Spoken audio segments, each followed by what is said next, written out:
butter or dairy. So I just decided to open wholesale business, and was really, really hard in the beginning because nobody even nobody knew what was vegan, and I would give the pastries for free. People wouldn't even try it. They didn't want to eat. And, was really hard. At one point, I said maybe I should just do a regular bakery. And then, but I said, I know that in a few years, this will be like a long-term commitment because I know that one day this is just will come. And I don't think that yet the vegan, it's mainstream. It's still, it's really very difficult. I will tell you about it later. But it's now, people are very interested about it, and so many wonderful, like the news and all of this, the information is out there. So I think that now is really much easier. So Vegan Divas, it's a bakery. We are in the Upper East Side in Manhattan. We distribute to more than 45 or 50 supermarkets and restaurants and other locations. We also have an e-commerce website. We ship across the country. And then we have the bakery, and we're opening more locations, and we're opening something licensed outside the country. So the business is 3 years old now. The biggest challenge for me still is to find the ingredients, because there are not too many suppliers that have all the ingredients that we need. So sometimes it's really hard when I want to get something different. For example, tapioca. It's the tapioca that I want to have for a special dessert. It's really hard. It's not everyone that has, or just one supplier. So this is one thing that it's very difficult. Another thing is that most of the products, they come in a packaging that is really small. So for example, we buy like so much tofu, I don't know, 500 cases at a time, and we have to open like each package is like this size, because they don't make it yet, the tofu, like in a big containers like a regular bakery, like they sell butter or everything else. So this is like makes very difficult for us to get in the large scale of the business. And sourcing the ingredients is still really hard, and sometimes can be very expensive. And we also have to find the balance. Like, it has to be something that we can sell, because the price has to be right, or people are not going to buy. But at the same time, we have to keep the quality. So this is, I think, one of our biggest challenge every day.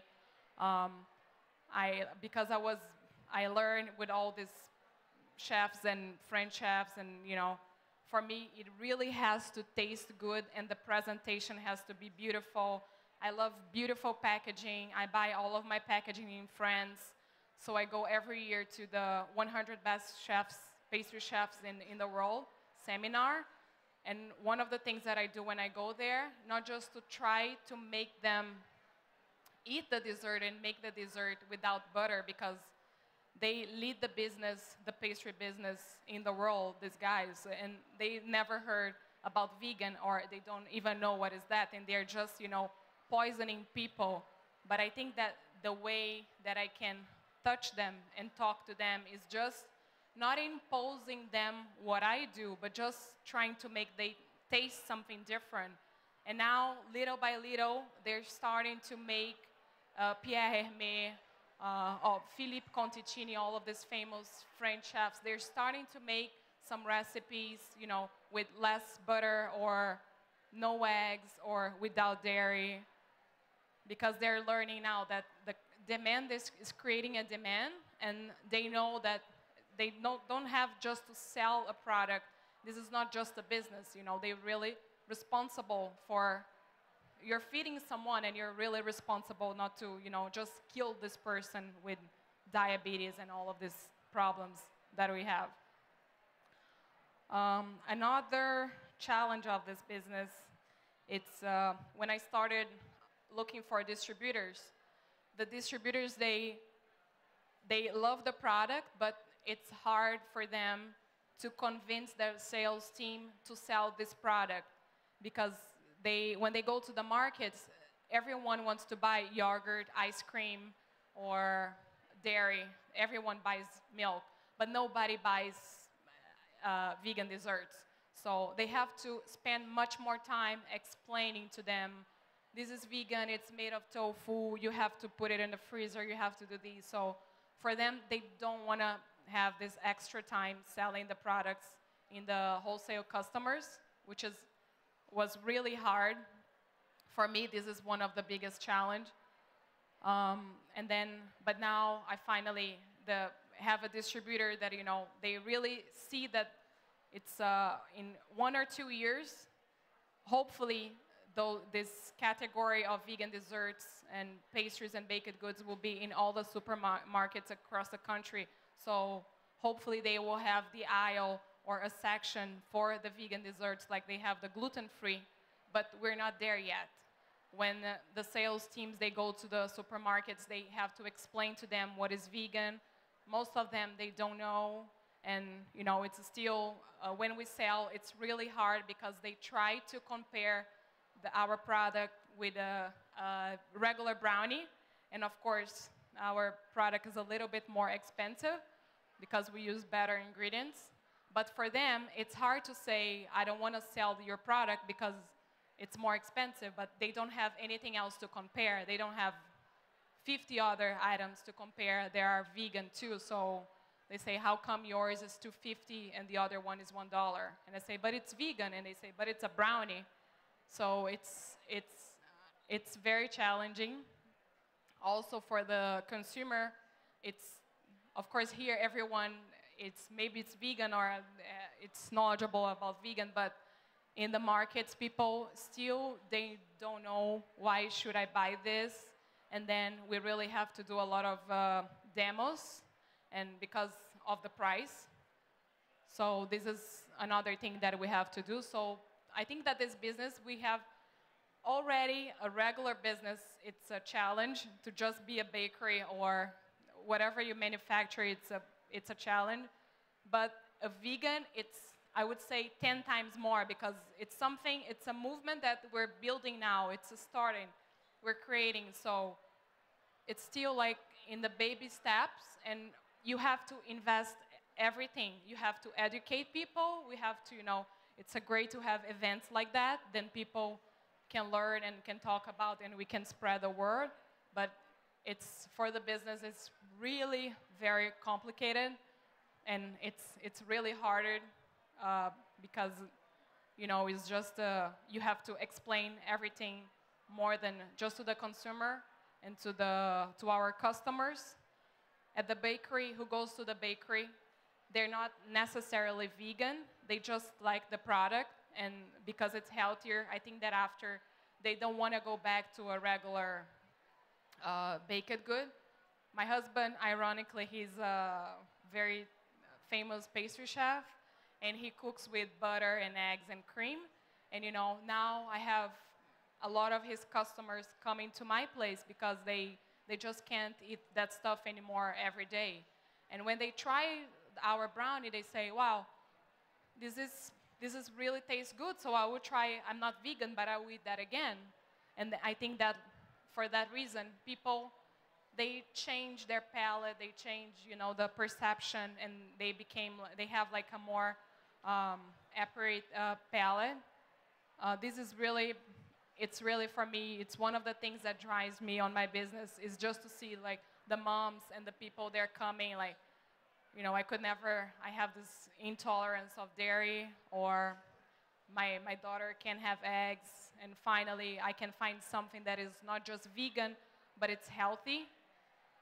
And, this is really what makes us keep going because it's really hard. So maybe you guys want to do some questions now and we can continue. Yeah. What do you think has worked in getting the word out about Vegan Divas? What do you think has worked in getting the word out about Vegan Divas? I think that is just the timing now is right. When I started, I would offer everything for free, and people would be scared. I wouldn't say it's vegan. You know, the word was a bad word. People would associate with hippie, crunchy, and dog food, if I can say that. But now, when I go to the places and the markets, when I say, "Oh, try this is vegan," people get really interested about it. So now, for me particular, it's an asset to have the name vegan on the brand Vegan Divas. So I think that is just the timing is right now. And it's just growing a lot. Yeah.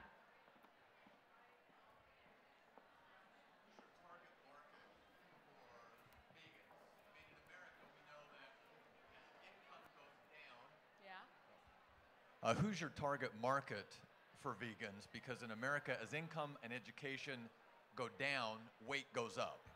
So you don't find a lot of poor people or people even in the middle class who can afford to shop at Whole Foods or pay more for a brownie.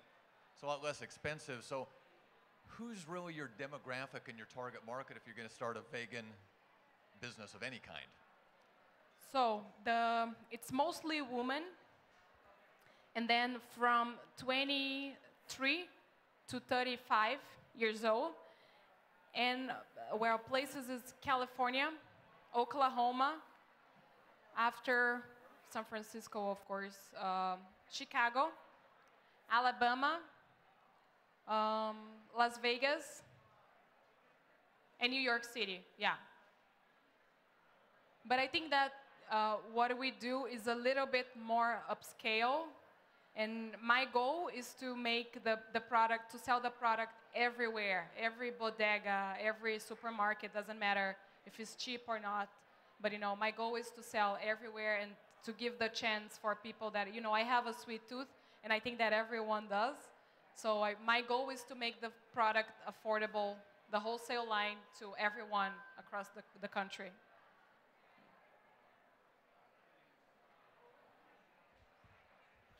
Hi. Can you talk a little bit about the challenge of, which I would imagine is true in any business, vegan or not, of when you first started and you were first literally trying to get people to buy your baked goods? And did you take it around to local places in your neighborhood? What did you do exactly? So when I started, I partnered with a local market in the Upper East Side. They were my partners. And I was baking everything in their facility.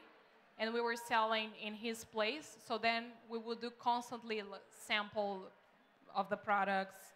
And then some people, they wouldn't try when we say, try this vegan product. But when we just give the product, they would try.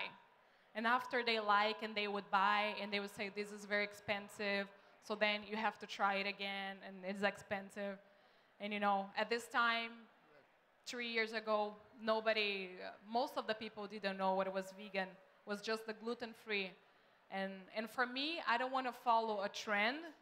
I do this because this is my lifestyle, is the way I live, and I don't get attached to like gluten-free or vegan. For me, of course it's vegan because you're already covering a lot of things. There is no cholesterol, it's really good for you, and we almost use no sugar. But I don't want to say, and we have, of course, gluten-free items, but it doesn't mean that you're healthier because you're vegan, right? Some people, they eat a lot of processed foods, and they eat all of this, I shouldn't say that here, but a hot dog, vegan, and all of these things all the time. French fries, they think it's good to be vegan, but for me, I don't want to do this. What we do is we pick all the ingredients very healthy, and we make them tasty. So this is my goal. It's to make like a food that it's really fresh and non-processed, and that's the idea. Because just if you want to follow a trend, after when the trend is gone, I think that your business will be the next thing too. But for me, it's really I'm committed to a healthy product, and then when people try and they know that it's healthy, but also another thing. If you can tell them that it's gluten-free or vegan, but if they taste and doesn't taste good, you're not going anywhere. I think that you really have to be committed to the taste, yeah.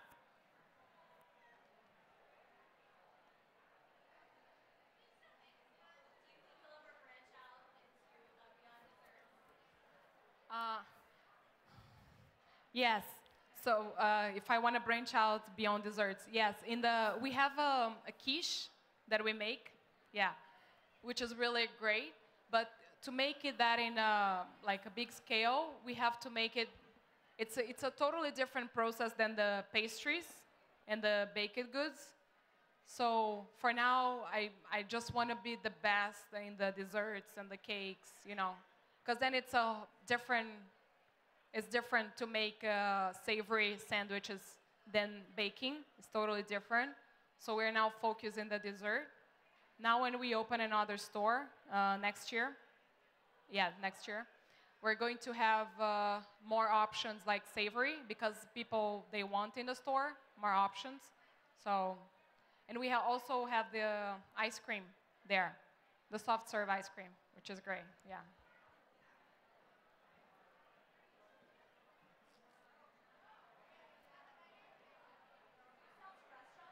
Yes, we do. We sell to restaurants that are non-vegan, which is great. And for that, I think that now more and more, like non-restaurants, even if you go to the most like expensive, like if you go to Danielle or if you go to the wine bars, like they're not really popular. People want the option, and they really have a full menu of vegan desserts and vegan food. So I think that it's really a great time for us now, and it's just growing. It's just growing. So I think what can I say now for someone that wants to start this business? You really have to know that it's something that you're doing long term. It's not something for tomorrow, but it's really something long term. And I think that in 2 years, or at least in 2 years, this will be really, really big. But just don't think about tomorrow. Like sometimes you have to lose money a little bit. But I think that at the end of the day, it will be worth it for everyone. Because we're doing something bigger than just selling a food. We're just, we're passionate about something that we want to cater like a better food, and we want to encourage people to eat like that at home. I just launched my cookbook, and the book is for people that are just non-vegan. It's for everyone. I just, doesn't need to be for vegan. You can eat meat, but the idea is to slowly just make people try something different and not telling them you have to be vegan. I don't like to say this. I just like to cook something and don't say what it is. And I think that people like that, they will get curious and they will change their palate. I think that if you try to, impose something, it's not going to be a good reaction. So I think that for the business and for like as a human being, like trying to help, my idea is just to make the change slowly. And I think that people, they get it. Any more questions? So our next goal now for Vegan Divas, we're opening in Columbus Circle location. We're working on a few other locations, and then we're opening a license international too. It's a big group that asked us to open, and they didn't come because it was vegan, but they came because it's a big hotel chain. They own like 7 hotels. I cannot say yet where it is, but they wanted to sell Vegan Divas because it's low calories. So that's why they were very interested in the products, which is great because when it's vegan, it's covering that too. Of course, our chocolate mousse is 150 calorie versus another chocolate mousse would be like 400 calories. So we're covering many things with one product, which is great.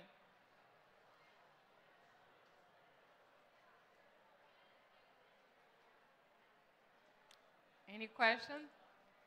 Yeah?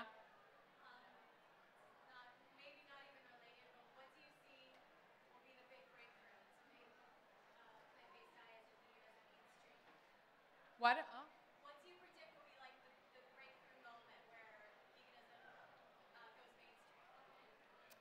I think that I will see mainstream vegan as a mainstream when I go to all the supermarkets and we have a big, you know, a lot of options of everything, you know, like the gluten-free now, which is the gluten-free for me. It's a little bit dangerous because, you know, people they get caught up with gluten-free and sometimes it's not healthy most of the times. But vegan is already, it's healthier. Anyways, it's healthier. So I think that it will be mainstream when you can go to every supermarket. Doesn't matter the price, you know, because people have to afford that everywhere, not just in New York City, but when you can buy a product in every supermarket, I think that would be amazing.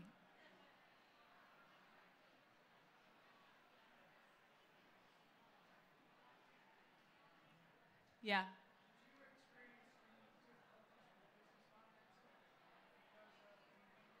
Yes. Yeah. Um, my partner, he owns Dunkin' Donuts. Yeah. And, you know, was to convince him was funny because we make the baked donuts and I gave them a sample of the donut and he was in his board meeting. So all his partners and people that work with him, they try the donuts and they say, wow, these taste better than Dunkin' Donuts. And he was like, okay, so now I have to invest. But in general, it's hard to sometimes convince people to do business because it's a vegan business. For example, we do events at Saks Fifth Avenue, you know, and because I have this background with more like a traditional chefs or cooking or more like upscale, but it's still, they are really, for them, it's really something new. They don't know what it's vegan. And you know, I just try to show them because if these guys, these big chefs, now they start talking about it and they start offering and they start cooking like this, I think this will be mainstream too. Because these people, these guys, they lead the market. So I think that, you know, it's very important to just have them doing that and talking about it, and you know, just the more they do, it's better for us. But it's really harder when you are a vegan business because people they say, I don't want to try. If you want to have a partner for a non-vegan business, it will be easier, of course. It's harder. It's much harder. Yeah.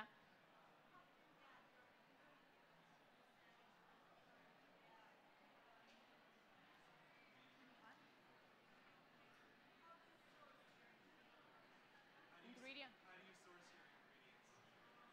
So we go to a few suppliers, and it's sometimes I have to get them in France or in Japan. You know, I have to go to the manufacturer most of the times, and you know they have it's hard. It's really hard. So I have someone that it's constantly sourcing out the ingredients. Some ingredients are not available here yet.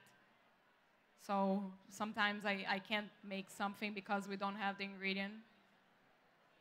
And it's more, it's hard to get a better price too because for most of the ingredients it's just one or two suppliers selling, so which makes really hard. I don't have like 10 people selling butter like if it was butter, so it's hard.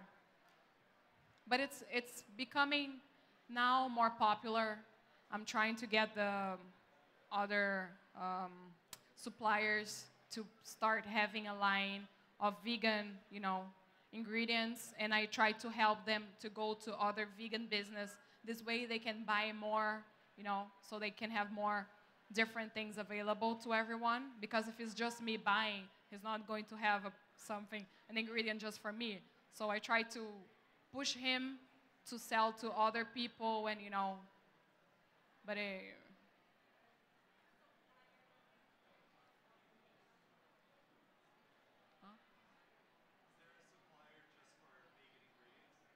yes, yes. There are two or three suppliers, and one of them, I just don't like to do business with them, I'm honest. And so it's always hard because you have to go to just two suppliers, and they don't have everything. Or sometimes the price is hard because it's hard the product will be very expensive, so it's really hard. But at the same time, I keep the product like 100% clean. There's no preservative. It's 100%, well, it's not 100% organic because it's impossible, but everything that I can find in the market that it's organic, we get organic. It's more expensive, but at the end of the day, I think not everyone will be able to buy, unfortunately, but the people that they want to spend a little bit more just to have the best product, they will buy it, and I think that that's our target. And that's a niche that is just becoming bigger now.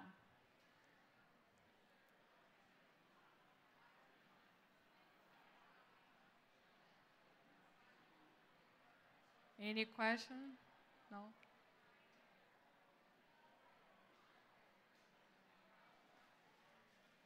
Yeah. If you had advice for anyone who wanted to start their own vegan business, what would you wish you knew when you started?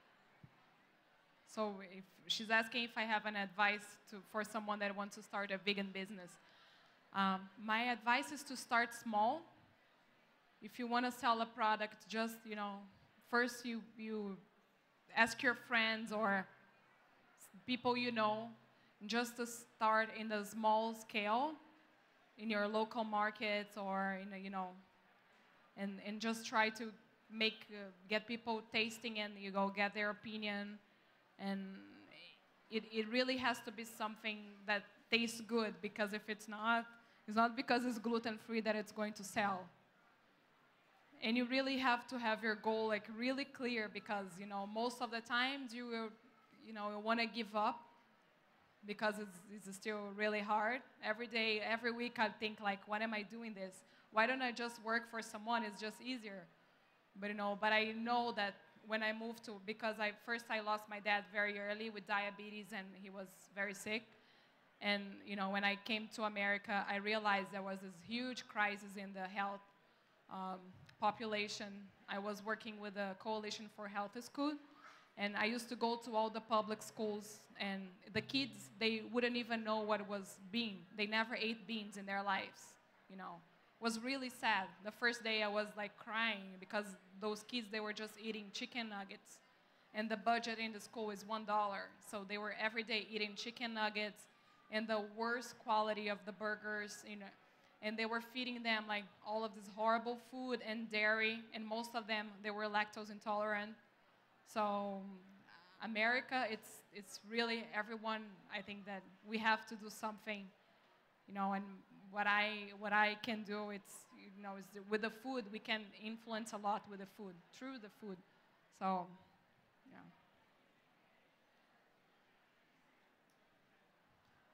Do you have any questions there?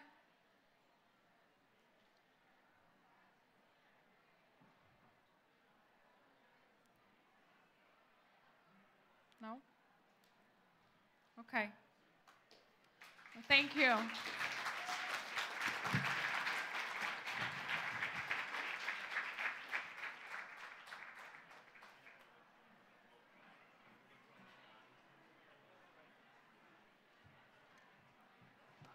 I'm doing a book signing over there, and after, I would love to invite you to try our products, the donuts, the brownies, and everything is there.